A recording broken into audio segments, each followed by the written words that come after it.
Alô, boa tarde a todos. Se puderem ir sentando, colocando seus fones. Quem vai acompanhar esse painel aqui para alavancarmos TRLs, Technical Readiness Levels.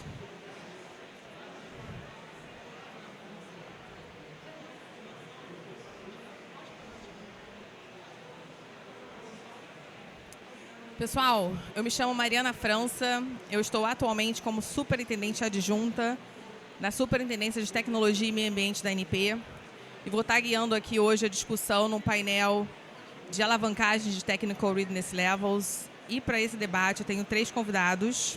Vou chamar o palco para compor o painel comigo o Vinícius Machado. O Vinícius é gerente de aplicações tecnológicas do consórcio Libra na Petrobras. Vou chamar também Leone Andrade. Ele é diretor de inovação e tecnologia do Senai Cimatec.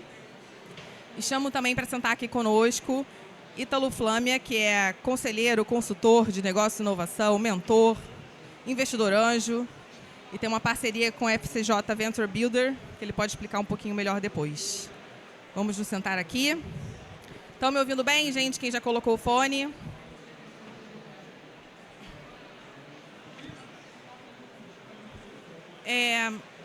Bom, hoje, como foi muito bem falado, né, da cláusula de PDI, né, desde a quebra do monopólio, da criação da ANP, a gente prevê nos contratos de exploração e produção de óleo e gás no nosso país uma cláusula de obrigação de investimentos em pesquisa, desenvolvimento e inovação. O objetivo dessa cláusula é que a gente consiga desenvolver novas tecnologias, serviços, produtos, novas maneiras, novos comportamentos, né, com o conteúdo local, né, no nosso país, para a indústria de, não só a indústria de óleo e gás, mas para a indústria de energia. Com isso, né, o que foi muito falado no dia de hoje, muito com a perspectiva da Fraunhofer, né, que a gente está querendo fazer como parceria, com o próprio Senai, né, que teve essa parceria com a Fraunhofer, é a criação de indicadores, né, para que, quem sabe, a gente consiga dar maior transparência e demonstrar o impacto dos investimentos em PDI, o que traz de resultado para o nosso país, né? Quem sabe a gente consiga aí falar para cada, como a Alemanha consegue colocar, né, para cada bilhão de investimentos em PDI, quanto isso reverte para o PIB, né? Na Alemanha, só em 2022, se eu não me engano, foi 1 para 22, né? Bilhões de euros. Então, é muita coisa, isso é muito importante. E um dos indicadores possíveis é o TRL, né, que nada mais é do que uma metodologia que foi criada pela NASA em 1974 para medir a prontidão tecnológica, né, ter com evidências objetivas qual o nível de maturidade tecnológica de um projeto. E com isso conseguir padronizar e ver o quanto aquela tecnologia está pronta para ser comercial. Então, na carteira, por exemplo, de indicadores, é muito importante a gente ter o TRL. Nós da ANP começamos, inclusive, a colocar isso nos nossos formulários de PTR, né, para que as empresas operadoras do nosso país, com essa obrigação de investimento em PDI, passam a dar maior transparência em que TRL, né, eles estão propondo aquele projeto, que nível de maturidade tecnológica é o projeto proposto para a nossa avaliação ou até a autorização em alguns casos. Então, com isso, a gente está indo aí para esse caminho de parceria com a Fraunhofer para ter esses indicadores e conseguir avaliar quais são os gaps tecnológicos, onde nós, como agência reguladora, podemos guiar melhor os investimentos de PDI no nosso país para atingir o objetivo da cláusula, né, de gerar novos negócios, gerar produtos, tecnologia no Brasil. Bom, dito isso, eu queria começar a extrair um pouco aí do conhecimento, da vasta experiência dos nossos panelistas, e eu queria começar por você, Vinícius.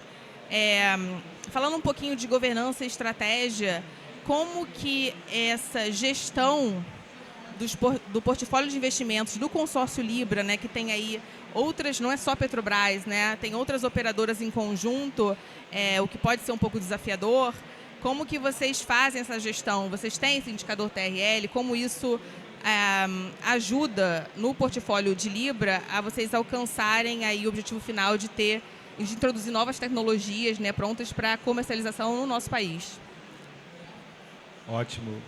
Obrigado, Mariana. Boa tarde a todos. Antes de mais nada, obrigado pelo convite. Estar representando aqui não só a Petrobras, como o consórcio de Libra nesse evento. Antes de mais nada, eu queria explicar o que é o consórcio de Libra. O consórcio de Libra é um consórcio de exploração e produção, composto por 5 empresas: a Petrobras, a Shell, a Total Energies, a China National Offshore Oil Company e a China National Petroleum Company, e a PPSA como administradora do contrato de partilha. São 5 gigantes da energia mundial, 5 reconhecidas gigantes e 5 empresas que também investem muito em tecnologia, reconhecida pela sua aplicação e pelo desenvolvimento tecnológico no mundo inteiro. Tá? Um ponto relevante aqui, né, que vocês imaginam o quanto é complexa, né, um empreendimento. Libra é um, vamos lá, o principal ativo de Libra é o Campo de Mero, atualmente produzindo cerca de 380 mil barris por dia, em ramp-up, crescendo, chegando a FPSOs aí para aumentar a produção.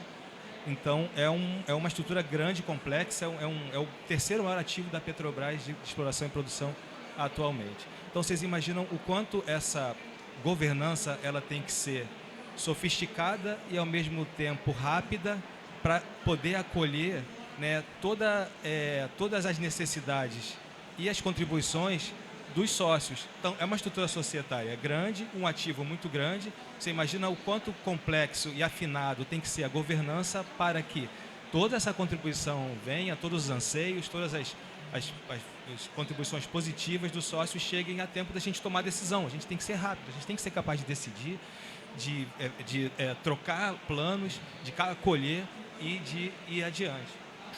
E a estrutura de P&D, a governança de P&D se encaixa nessa governança. A estrutura de P&D ela está ligada a essa governança sofisticada do consórcio de Libra. Mas o que tem de tão especial em Libra que torne um lugar efetivo, aí, um ambiente propício para a implantação de tecnologia? Primeiro ponto, os consorciados eles decidiram investir junto o dinheiro, a verba de obrigação da resolução da ANP. O que acontece na maioria dos consórcios? Cada um pega a sua obrigação e investe separadamente. No consórcio de Libra, as empresas decidiram, não, nós vamos pegar toda a obrigação de Libra, decorrente da produção, somar e fazer investimento num único local. Isso já é uma tremenda vantagem, né?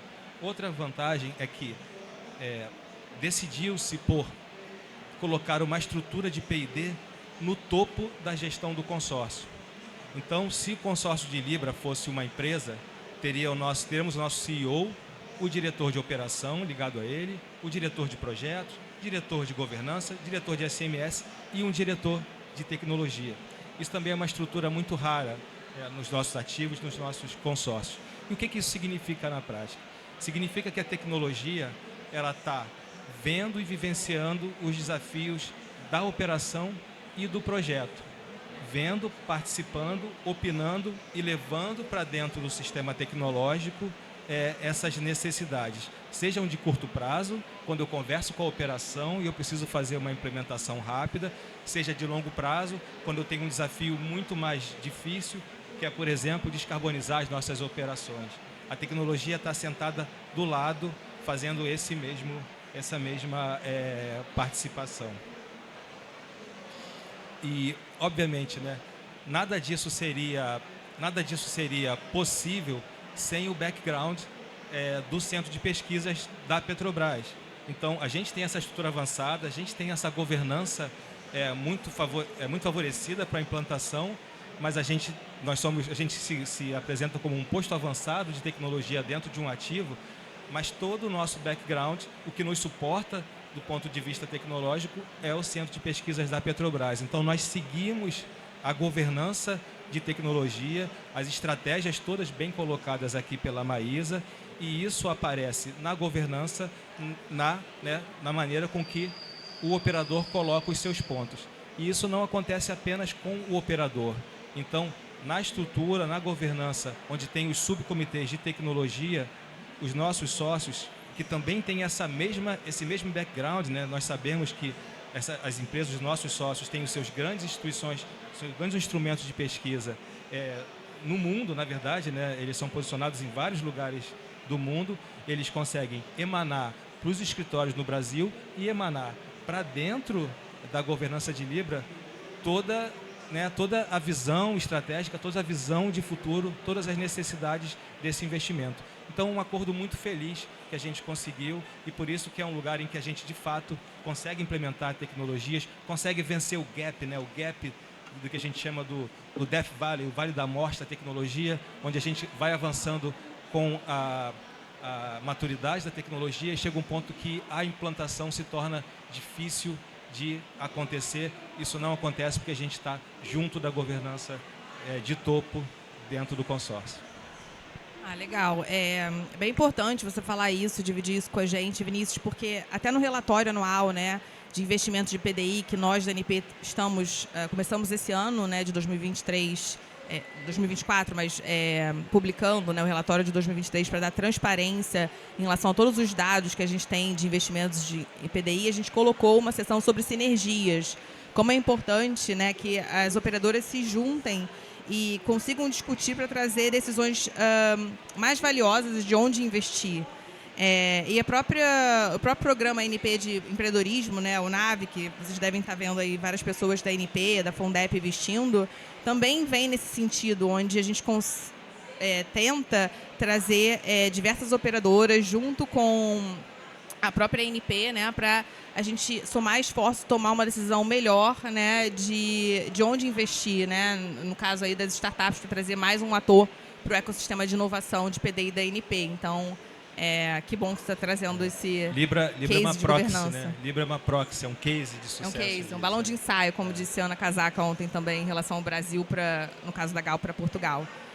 E uma coisa que eu esqueci de dizer na hora que eu estava explicando o TRL, né, que é um indicador, uma metodologia criada pela NASA para avaliar a prontidão tecnológica, ela tem uma escala de 1 a 9, né, onde 1 é a ciência mais básica e 9 ela, né, é uma tecnologia pronta para comercialização. E além disso, né, para quem conseguiu acompanhar aqui o nosso palco desde cedo, vocês conseguiram ver que também os investimentos de PDI, isso a gente tem no relatório e o superintendente Rafael Moura apresentou aqui, em 2023 a gente consegue demonstrar que a gente está tendo cada vez mais investimentos em pesquisa aplicada, em protótipo, em projeto piloto, né, que é isso, a gente está conseguindo escalar, né, escalonar cada vez mais esse investimento de PDI para a gente conseguir, como eu falei aqui, o objetivo final da cláusula de PDI de desenvolver novas tecnologias no nosso país.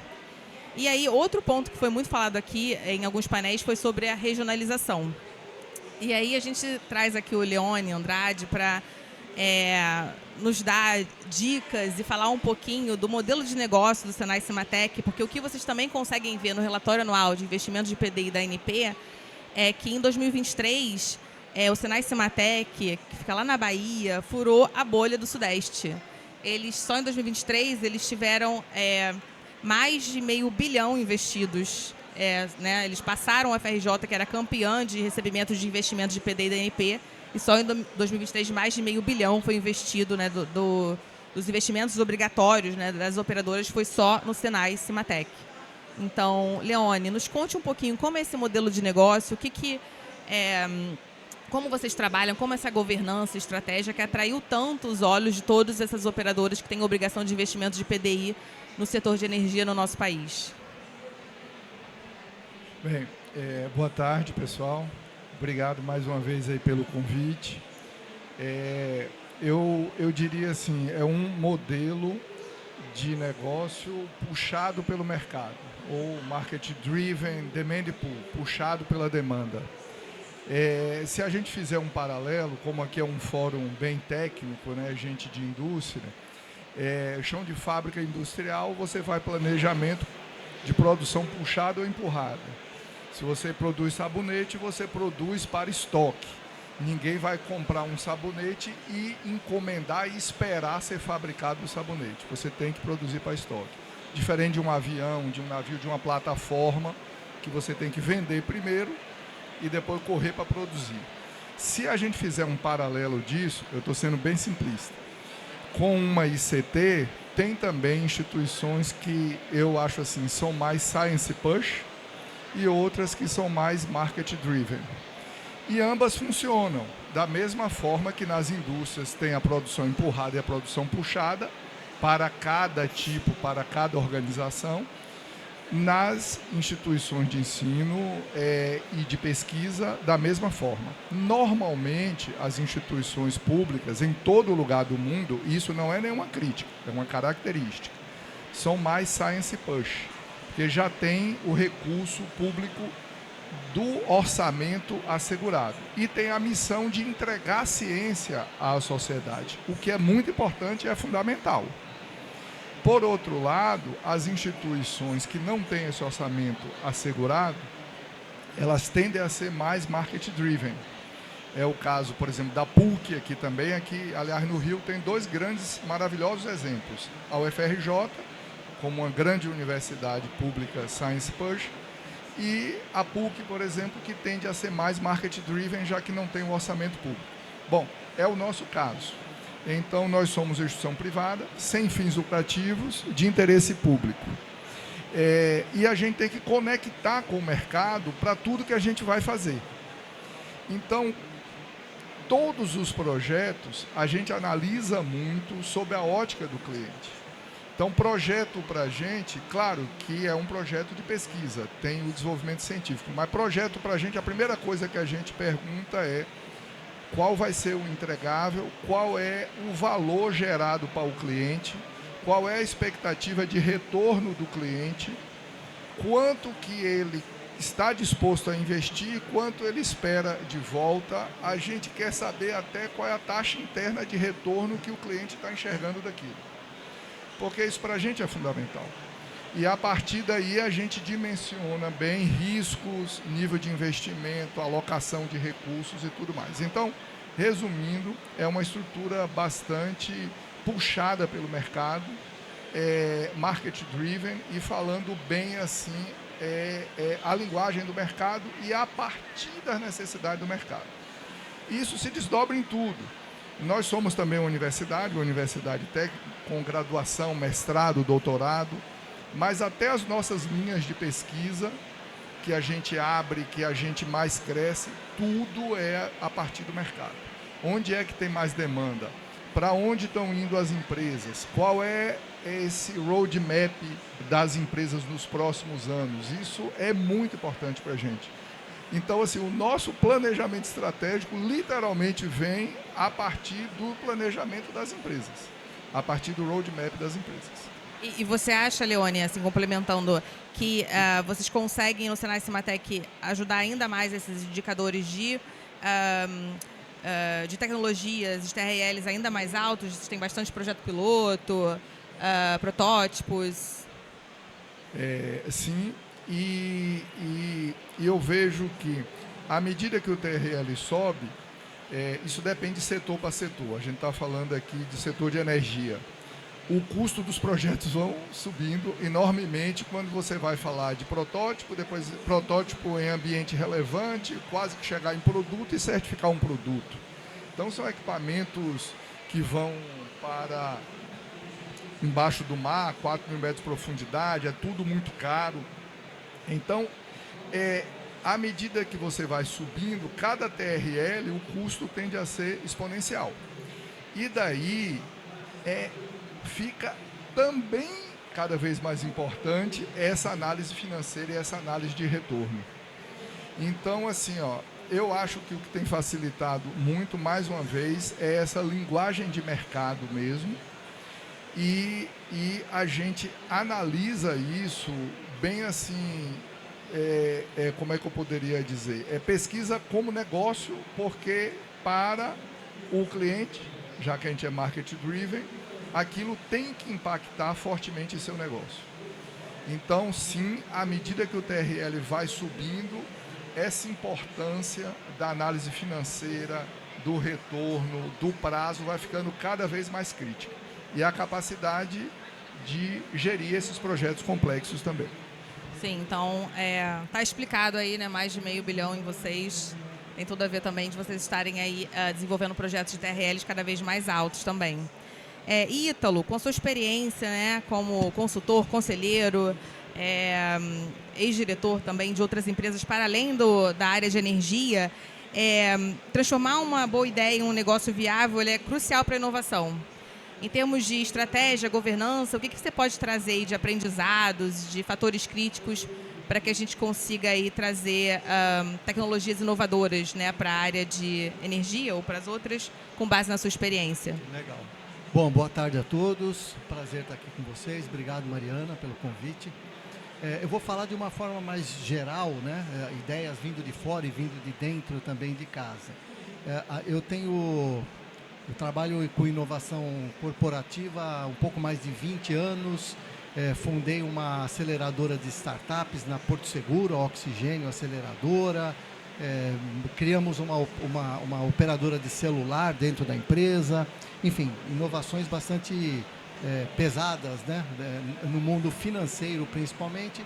De 2019 eu saí da Porto Seguro, até agora eu trabalhei em mais uns 7, 8 projetos de inovação, montando estratégias de inovação para as empresas, né? Programas de inovação, intraempreendedorismo, relacionamento com universidades, centros de pesquisas, startups, obviamente, né? Então, é dessa perspectiva que eu vou trazer um pouco aqui de conhecimento para vocês.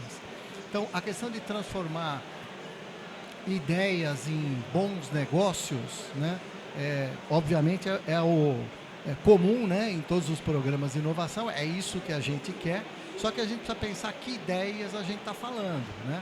Estamos aqui falando não só daquelas ideias disruptivas, transformadoras, de alta tecnologia, isso é importante sim, mas inovações incrementais, inovações no processo, né, inovações que tragam eficiência operacional são igualmente importantes. Provavelmente nas empresas que vocês trabalham, fica mais dinheiro na mesa, né? A gente desperdiça mais dinheiro, perde mais oportunidade com desperdícios, com ineficiências, do que não capturando uma nova grande oportunidade. Então tem muito dinheiro na mesa que vem da eficiência operacional, porque são grandes empresas, né, complexas e precisam, o tempo todo precisa passar óleo e fazer ajustes, né, nessa engrenagem. Também outro contexto, quando a gente fala de boas ideias virando negócio, antes das boas ideias, a gente precisa de muitas ideias, né? A quantidade de ideia no início de um processo de um processo, né? de inovação, né? Lá no início tem uma fase de ideação. Ali, quanto mais ideias, melhor, né? Principalmente quando você está falando dentro de casa, porque mais ideias, né? Mostrar para os seus colaboradores que você está aberto a ouvi-los é muito importante para destravar, né, o comportamento inovador no time. Então, primeira coisa, muitas ideias, isso é muito importante. Bom, muitas ideias, para isso você precisa ter um programa de ideação, né, que capture essas ideias, que você polinize essas ideias, né? A ideia que vem de uma área de marketing, você passa para a área financeira para ver se faz sentido, ou para a área de tecnologia, você vai fazendo o que a gente chama de polinização cruzada, e no final você tem ideias já semi-peneiradas, né?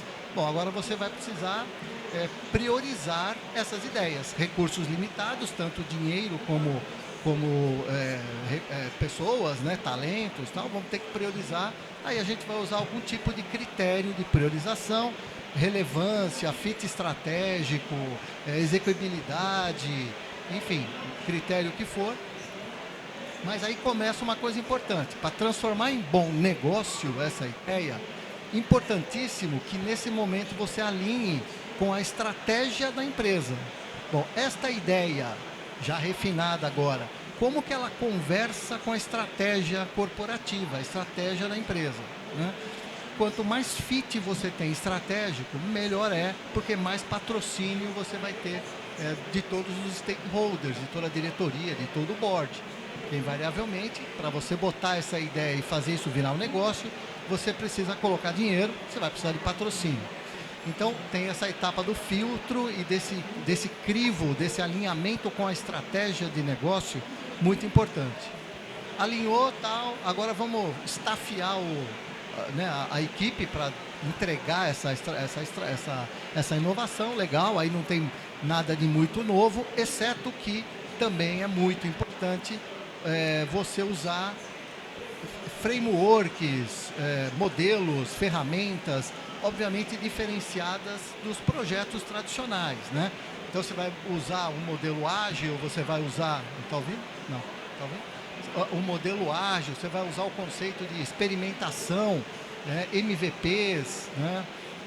POCs, enfim, esse modelo cíclico ágil que, dependendo da inovação, quanto mais disruptiva ela for, menos você conhece o problema que você quer resolver, vamos dizer assim, e você vai precisar ir testando isso no mercado, né? E aí essa ideia é um belo negócio quanto mais disruptivo for, né? Bom, mas tem dois outros aspectos super importantes, né? Que aí, principalmente para as ideias que vêm de dentro de casa, que elas são muito importantes, apesar de a gente falar inovação aberta, a inovação que vem do colaborador, sabe, de quem conhece as dores, as mazelas, os problemas e as oportunidades de dentro de casa, é muito importante. Então, principalmente nesse contexto, tem duas coisas que precisam ser trabalhadas, muito bem trabalhadas. Uma diz respeito mais à empresa, que é a questão da cultura, a empresa criar uma cultura de inovação, né, que facilite a inovação, criar características nessa cultura, né, sem deturpar a cultura que tem, mas criar características como segurança psicológica, agilidade. Agilidade aqui não é só o squad, não é isso. É agilidade na tomada de decisão, hierarquia, estruturas, né, hierárquicas cada vez mais horizontalizadas, com maior autonomia, e aí vai. Também criar experimentação, né, a liberdade para experimentar. Eu vou experimentar, eu vou errar, então a aceitação do erro adequado. Errei, tenho que aprender, então o aprendizado sistêmico, contínuo na organização, isso tudo são características da inovação que a empresa precisa desenvolver, da cultura da inovação, para que ela fomente a inovação vinda de dentro de casa. E o colaborador também tem um papel importante nisso, que é mudar o mindset, né? Então, o colaborador, ele tende a estar num contexto muito confortável, né? Onde ele tem um escopo bem definido. Em geral, ele não sai dali. Se ele sair, ele toma um tapa na mão porque não pode, né? Então, isso deixa ele muito confortável, muito viciado no que ele faz. Então, o empreendedor, né, o intraempreendedor, já é um outro comportamento, né? É o comportamento do desafio, da ousadia, de buscar o novo. Por que não, né? Testar, experimentar. É isso, o colaborador tem esse papel de mudar esse mindset também, né? Bom, depois tem toda, obviamente, a fase de implementação dessa ideia, e também tem uma outra característica importante, que é depois de implantado, algo que a gente sofre no mundo corporativo, é parar o projeto. E parar o projeto, muitas vezes, é importante para você não desviar recursos importantes, né, numa ideia que pode estar falida, né? Então, saber parar, saber persistir, saber pivotar, mas saber parar também. Eu quero dar um exemplo, posso dar um exemplo numa empresa que eu trabalhei, na Porto Seguro, nesse programa de inovação. Ali a gente tinha um programa de intraempreendedorismo, que a gente valorizava muito as ideias vindo dos colaboradores, né? Então a gente tinha uma aceleradora de startups, tinha uma máquina de acelerar negócios, startups. Falou, por que não? Temos 15 mil colaboradores, por que não oferecer essa máquina para os colaboradores que têm uma ideia ou que estão trabalhando numa startup e tal.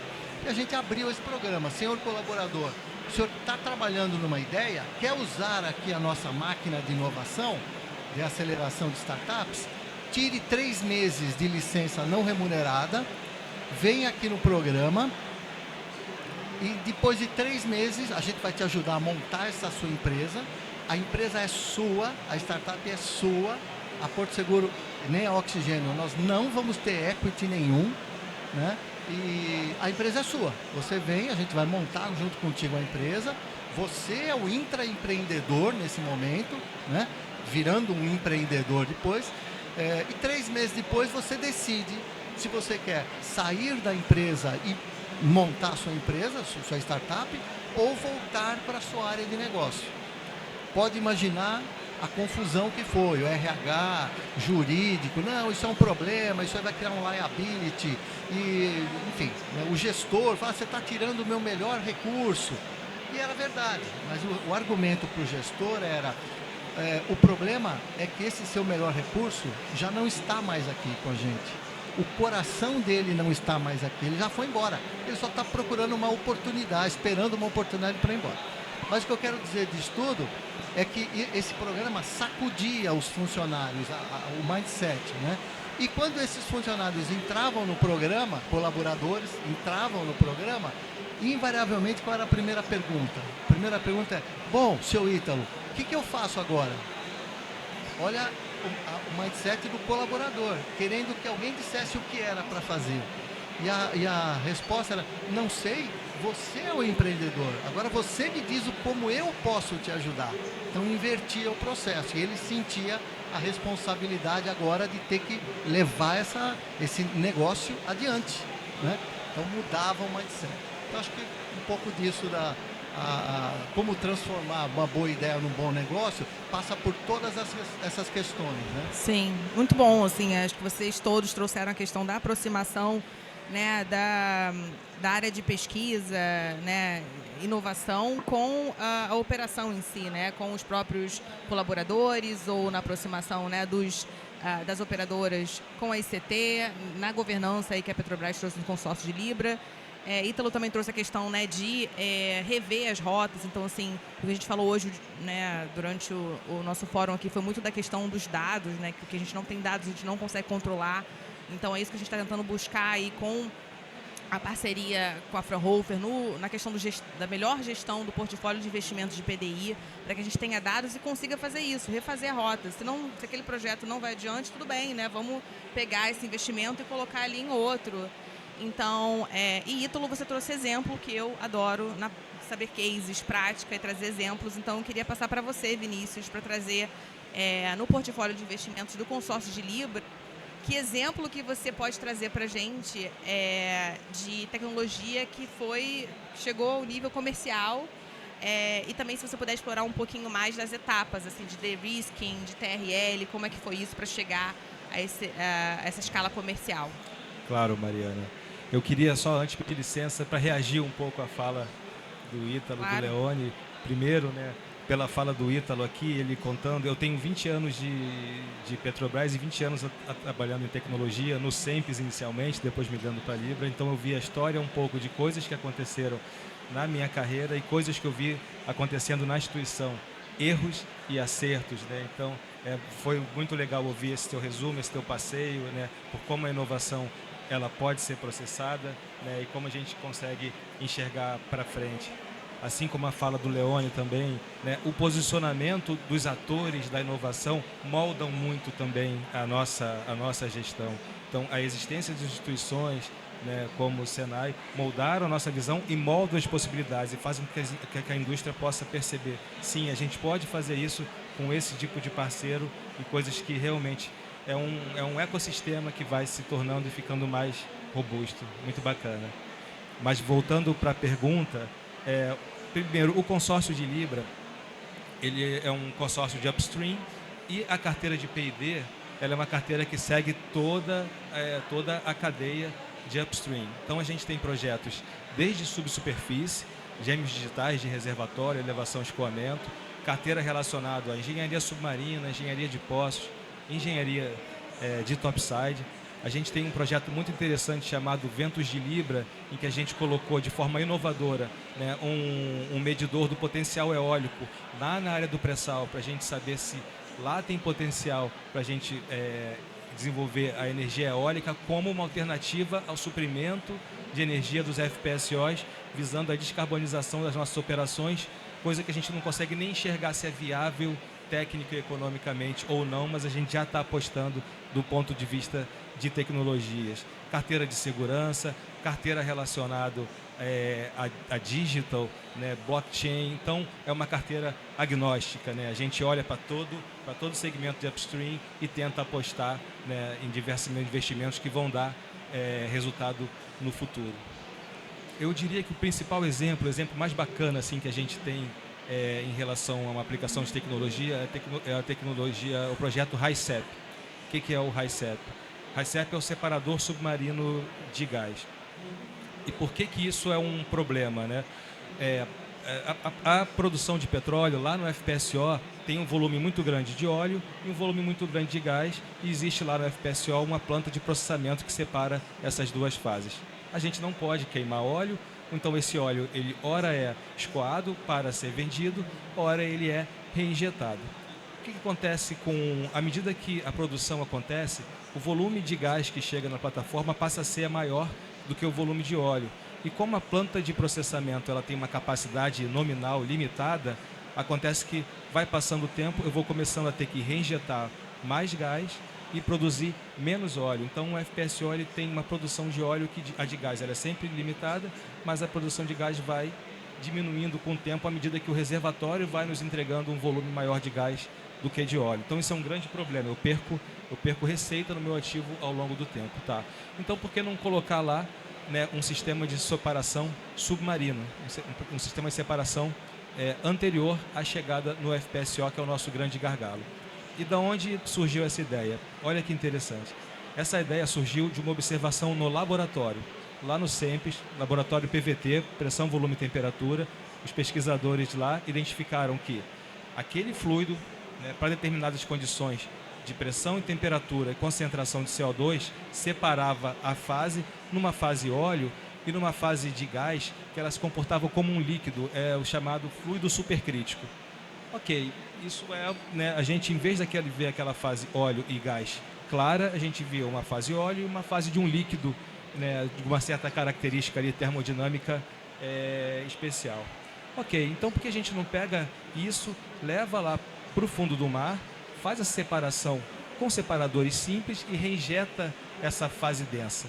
Isso foi uma observação de laboratório feita em 2014, há 10 anos atrás, que gerou uma patente para a Petrobras e uma ideia mirando lá no futuro. Então, você imagina, entre uma célula de PVT e um ativo instalado no fundo do mar, a distância que tem de trabalho, de maturidade da tecnologia. Então vamos lá, TRL lá embaixo, né? TRL, laboratório, teste ali, 3, 2, por aí, bem inicial. Então o que a empresa fez? Dado que essa ideia parecia uma ideia, a gente está muito longe de economicidade, a gente está muito longe de viabilidade econômica ainda, mas dado que essa ideia parece razoável, vamos para o mercado, perguntar para o mercado se eles conseguem, se as empresas conseguem conceituar isso para a gente. Dado que a gente tem essa observação da natureza, vocês conseguem conceituar um processo de engenharia que vai ser conectado ao nosso poço e ao nosso FPSO com essa ideia, né, com essa patente que a gente, com essa observação que a gente tem. Fomos ao mercado, diversas empresas trouxeram a sua visão do projeto conceitual do que seria esse separador que a gente chama de HICEP. Beleza, dito isto, o output da saída ao mercado nos apresentou quais eram os riscos tecnológicos que estavam na nossa frente, né? E nem estou falando da economicidade, né? A economicidade ela ainda vai entrar na equação. Então e essa modelagem disse para a gente, esses são os riscos tecnológicos que estão aqui. A gente não sabe se a bomba vai funcionar, a gente não sabe se o separador vai funcionar, a gente não sabe isso e aquilo. E aí anda mais um pouquinho no TRL, anda um pouquinho em maturidade, vamos para a etapa de de-risking. Então vamos fatiar esse nosso modelo, vamos fatiar essa nossa tecnologia e vamos testar a viabilidade técnica fatiado, ponto a ponto. E a gente voltou, dessa vez a gente voltou tanto para o mercado como as ICTs. Então não foi só, a primeira ida do conceitual foi ao mercado, a segunda ida compôs tanto o mercado como os ICTs. O nosso parceiro ali que convergiu, foi a Unifei, a Universidade de Itajubá, e ela fez parte do de-risking, que nos deu segurança para avançar com a tecnologia para o passo seguinte, que era qual?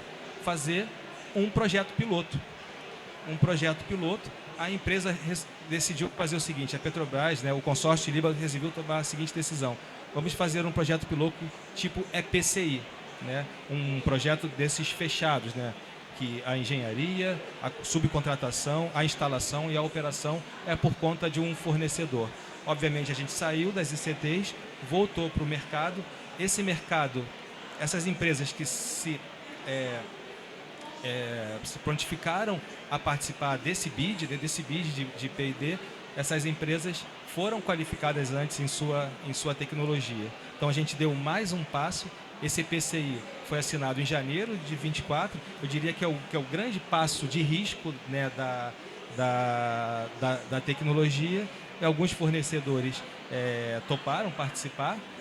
Eu preciso aqui também reconhecer o trabalho da ANP ao longo desse processo, porque a gente tinha que perguntar, o regulamento foi se movendo e andando, e a gente ia lá perguntando para a ANP para e passo, porque como era uma tecnologia muito ambiciosa, muito arriscada, muito custosa, a gente precisava perguntar para a ANP para e passo qual o grau de possibilidade que eu poderia usar a verba, porque isso fazia muita diferença no nosso equacionamento. E a ANP foi muito parceira em cada momento, em cada passo que a gente dava, a gente ia lá na ANP, e se eu fizer dessa maneira, a gente entende que o regulamento acata, a ANP falava ora sim, ora não, e a gente tem uma negociação muito positiva. Isso demonstra o papel da ANP, o desejo de avançar para tecnologias, eu digo, mais ambiciosas e mais próximas lá dos TRLs da implantação. Então foi um papel muito importante da ANP nesse sentido. Então é isso, esse é um exemplo assim de que como uma tecnologia de laboratório, né, conseguiu percorrer todos os passos até ter uma previsão de implantação. Primeiro óleo lá em 2028, que a gente está prevendo, o primeiro óleo que na verdade saiu, passou pelo RICEP, separou. Tá? Um ponto também muito importante relacionado à governança é que, lembrando, né, Vale da Morte, aquilo era gerido pelos grupos de pesquisa e desenvolvimento, dentro de Libra, dentro do SEMPES, o apoio dos nossos sócios. Em algum momento, a governança de Libra falou, vamos criar um gerente de projeto, porque isso aqui é um grande investimento de capital e vai chegar uma hora em que os grupos de pesquisa e desenvolvimento não vão saber tocar esse bumbo, não saber fazer os cálculos econômicos, os cálculos de prontidão, os tempos exatos de aprovação. A Petrobras, qualquer empresa de investimento de capital, ela é muito rigorosa em relação aos seus portões de investimento. Então, em algum momento, os TRLs, que são portões de avanço de tecnologia, em algum momento ele tinha que se conectar com os portões de investimento de capital. Então, em paralelo, a Libra criou uma gerência de projetos e que está, nesse momento, o processo de passagem de bastão entre a gerência de P&D e a gerência de projeto de implantação, futuro isso migrar para a operação dentro de um FPSO. Então, uma história muito bonita.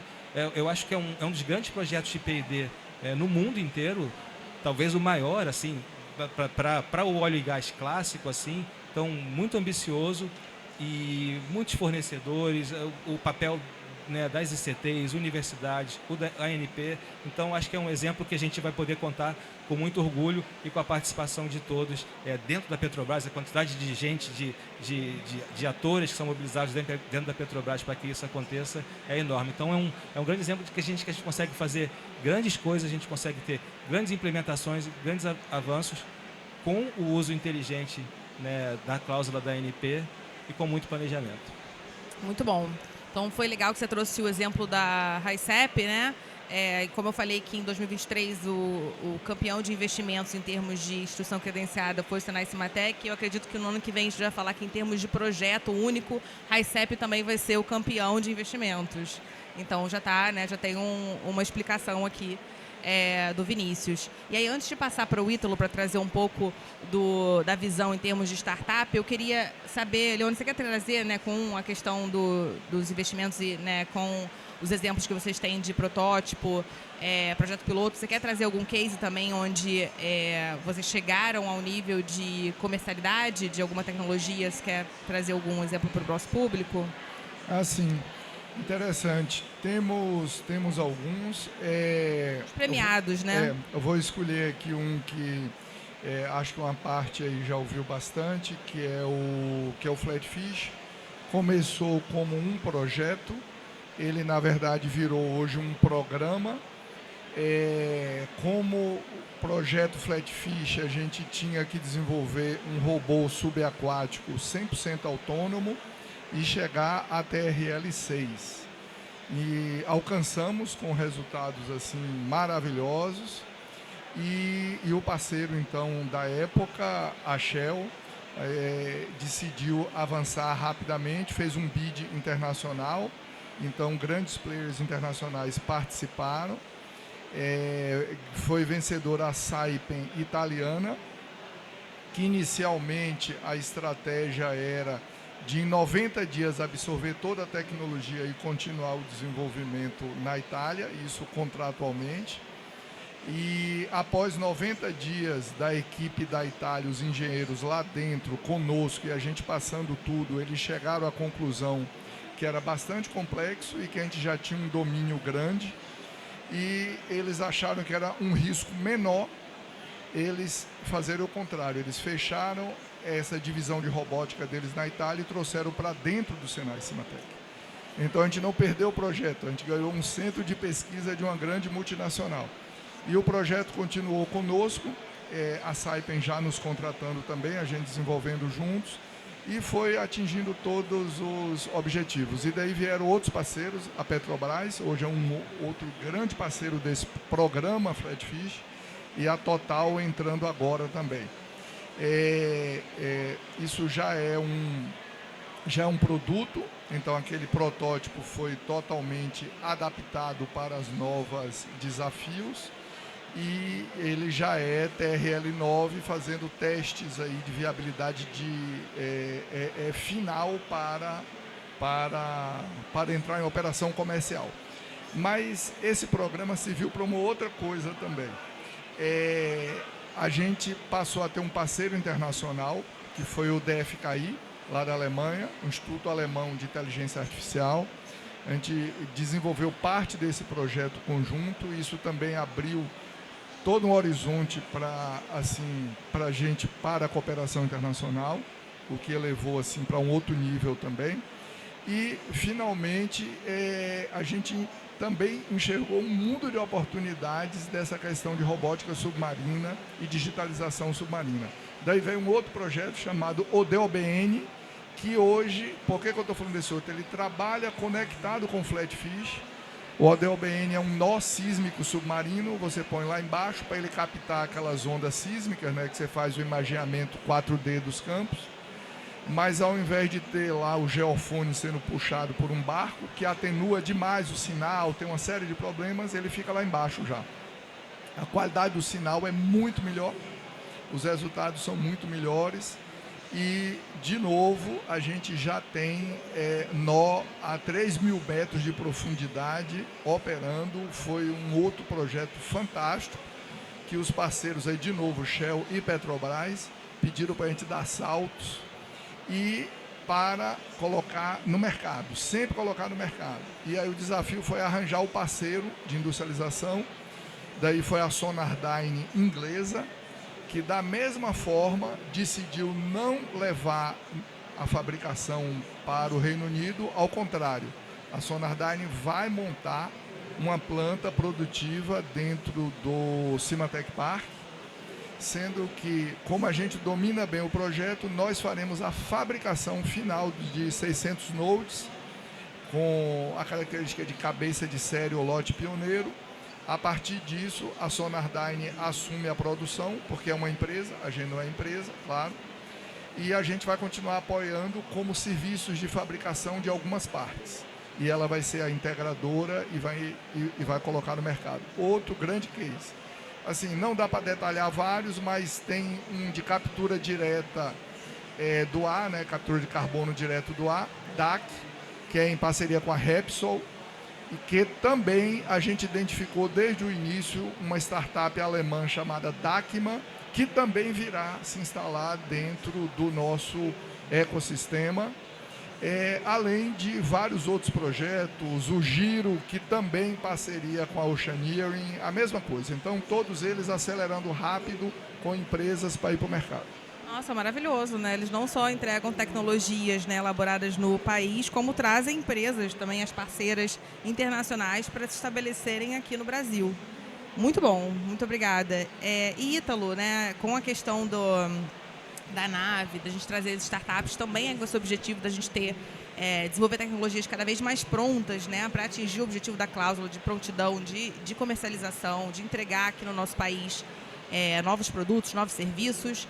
Eu queria te perguntar, com a sua experiência, né, o Vinícius comentou do Vale da Morte, as startups passam por isso. Então, assim, nos cases que você já acompanhou, você consegue trazer algum exemplo e alguma dica em termos desse processo, dos pontos críticos, de como passar esse Vale da Morte e chegar a uma empresa, a um novo negócio?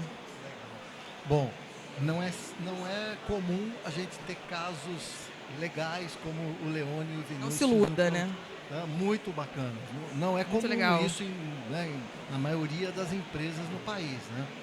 Aí entram as startups, né? Na verdade, todo esse movimento do Open Innovation, né, começou quando as empresas comuns, né, não essas aqui, né, as comuns, perceberam que o investimento em P&D não tinha a mesma correlação, não vinha tendo a mesma correlação da entrega de resultados como no passado. Eu botava mais dinheiro em P&D e não vinha tanto retorno como esperado. O que está acontecendo? Opa, tem um conhecimento fora de casa que eu posso trazer para alavancar o meu P&D.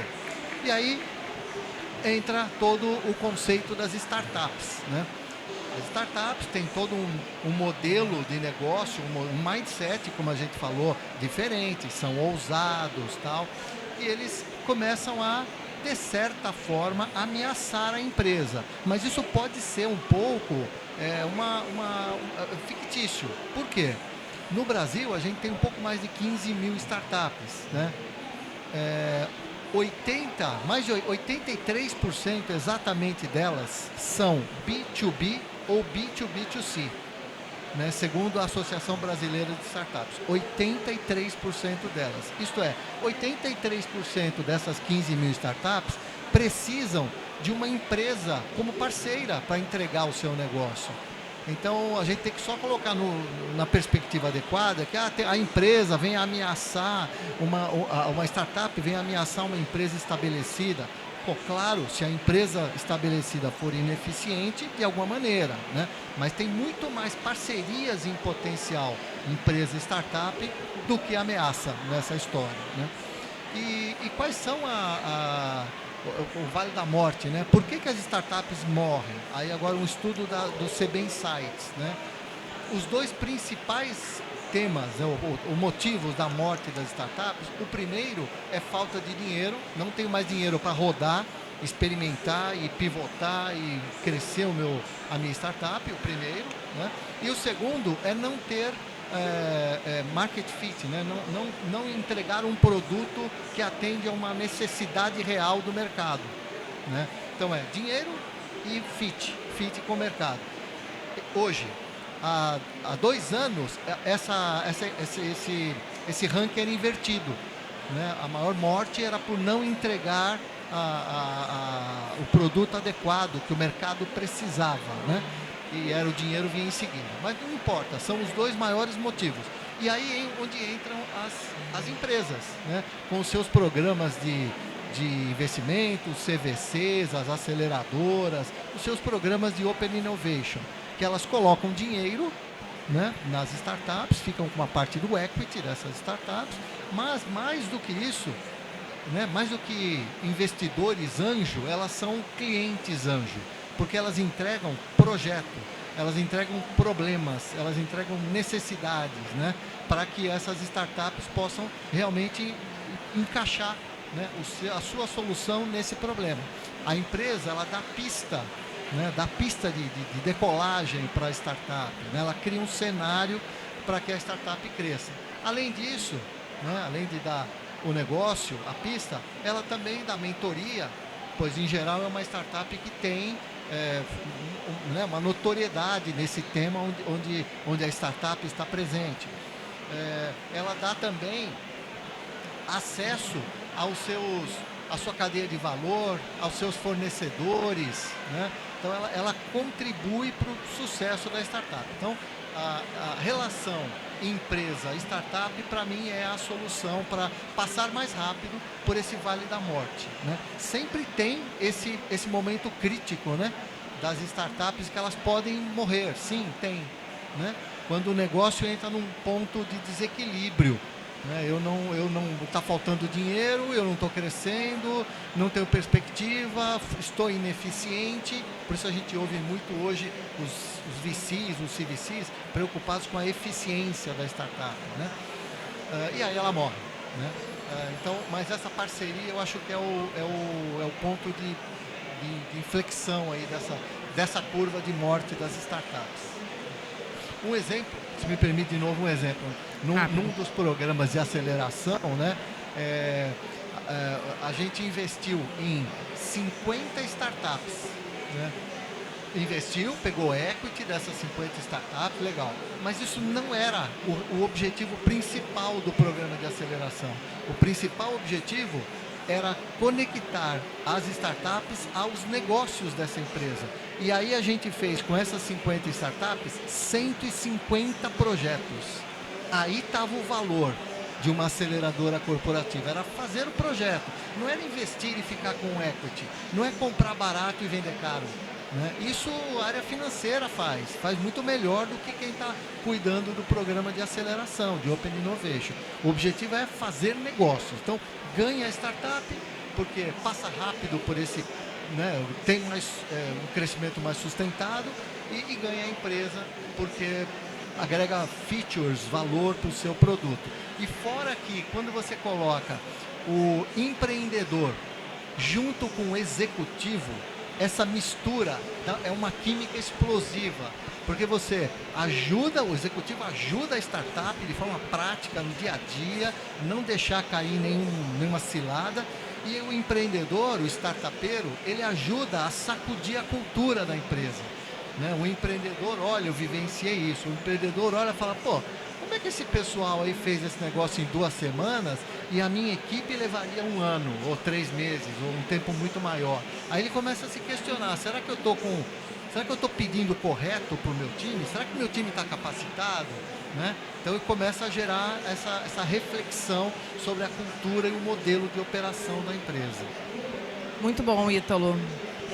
Eu ia até passar para falar um pouco mais das parcerias, né, voltar no tema de sinergia, mas acredito que com os exemplos, né, que todos deram, não só da startup, mas da Petrobras com o RICEP, os diversos exemplos que o Leone trouxe aqui de projetos que passam pelo Senai e Cimatec, ficou muito claro, né, como que ao aumentarem os TRLs desses projetos ou programas, essas parcerias vão chegando, né, vão sendo necessárias para complementar e vocês conseguirem de fato chegar a tecnologias de nível comercial. É muito conteúdo, então assim, o nosso tempo acabou. Eu só tenho a agradecer, muito obrigada, assim, acho que foi um aprendizado não só para mim como moderadora, mas para o público, e todo o nosso fórum, né, o dia de hoje, o dia de ontem e amanhã também está sendo gravado, então a gente vai disponibilizar esse link, né, para quem quiser digerir melhor todas as informações, esses exemplos. Todos vão poder fazer também. A gente vai disponibilizar no site da ANP. Então, mais uma vez, muito obrigada pelo tempo de vocês e foi um prazer ouvi-los. Obrigada.